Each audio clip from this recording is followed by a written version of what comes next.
Procuradores dos 26 estados e do Distrito Federal enviaram uma carta ao Procurador-Geral da República, Augusto Aras, cobrando uma apuração contra o presidente Jair Bolsonaro por falas feitas durante o encontro com embaixadores. De Brasília, os detalhes com Bruno Pinheiro. No documento, os procuradores alegam que Bolsonaro atacou explicitamente o sistema eleitoral e com inverdades contra a estrutura do Poder Judiciário e a democracia brasileira, em clara campanha de desinformação.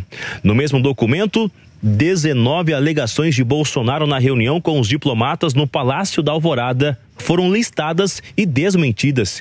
Entre elas, a de que o presidente do TSE, ministro Edson Fachin, já teria sido advogado do MST. Além do documento entregue ao Procurador-Geral da República, Augusto Aras, o senador Randolfo Rodrigues também entrou com uma representação no TSE, alegando uma campanha antecipada e a conduta velada do presidente Jair Bolsonaro.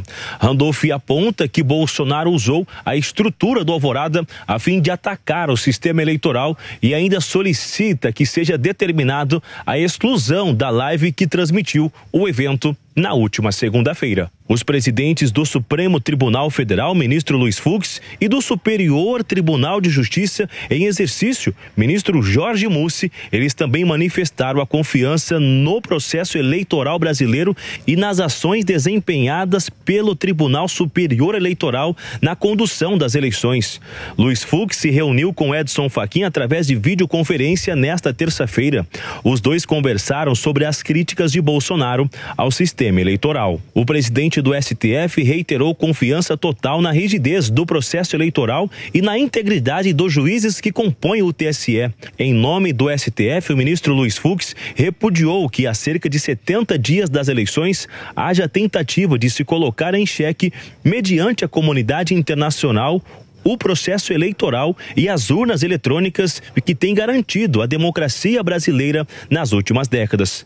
Ainda para o presidente em exercício do STJ, ministro Jorge Mussi, o Estado democrático de direito consagrado na Constituição Federal de 1988 requer a defesa do sistema eleitoral sem que jamais tenha havido evidência concreta de fraude e a rejeição por todas as instituições do Estado de qualquer tentativa de desacreditá-lo.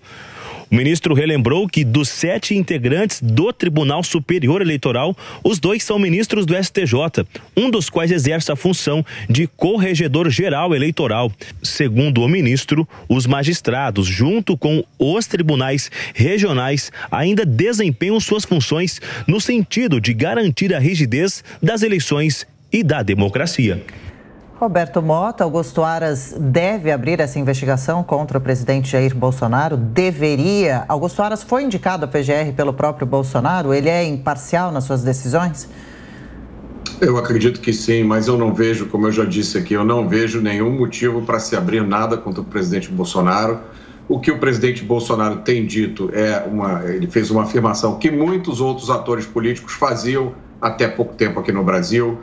A gente tem que explicar sempre, não há evidência de fraude porque o sistema não permite auditoria, ao contrário de outros sistemas eletrônicos de votação usados por outros países. Então, a discussão parece que fica sempre parada no mesmo lugar e as pessoas sempre optam pelo caminho mais fácil, que é atacar o presidente Bolsonaro, demonizar o presidente Bolsonaro, dizer que se trata de tentativa de golpe. Olha só, vamos parar aqui e observar.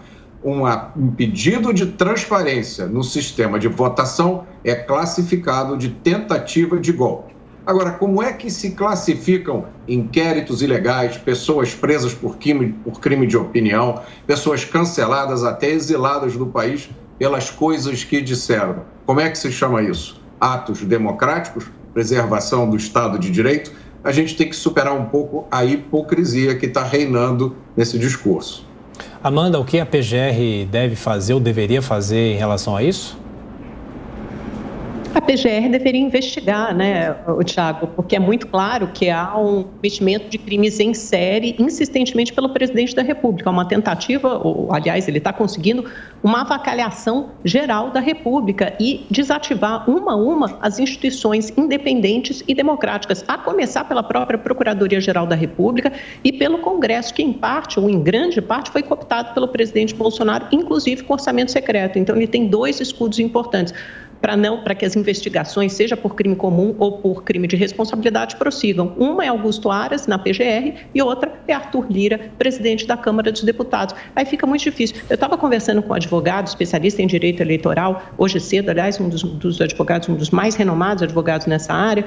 Quando eu perguntei se havia cometimento de algum crime na fala de Bolsonaro a embaixadores, ele me disse o seguinte: ele citou um artigo da resolução da propaganda de eleições de 2022, artigo 9º, é vedada a divulgação ou compartilhamento de fatos sabidamente inverídicos ou gravemente descontextualizados que atinjam a integridade do processo eleitoral, inclusive os processos de votação, apuração e totalização de votos. É isso que o Bolsonaro faz todos os dias, sem ser incomodado pelas instituições da República e sem ser investigado por esse fato. Ora, se houvesse uma dúvida legítima sobre o processo eleitoral, isso estaria sendo questionado por todos os candidatos a presidente, a governador, ao Senado, e não só pelo candidato a presidente da República. Nós fizemos uma entrevista com o pré-candidato ao governo de São Paulo, apoiado por Bolsonaro, o ex-ministro Tarcísio de Freitas, aqui na segunda-feira, e perguntamos claramente se ele confia nas urnas eletrônicas, e ele disse que sim. Rodrigo Garcia, entrevistado hoje, outro candidato ao governo de São Paulo, perguntado nesta manhã aqui no jornal,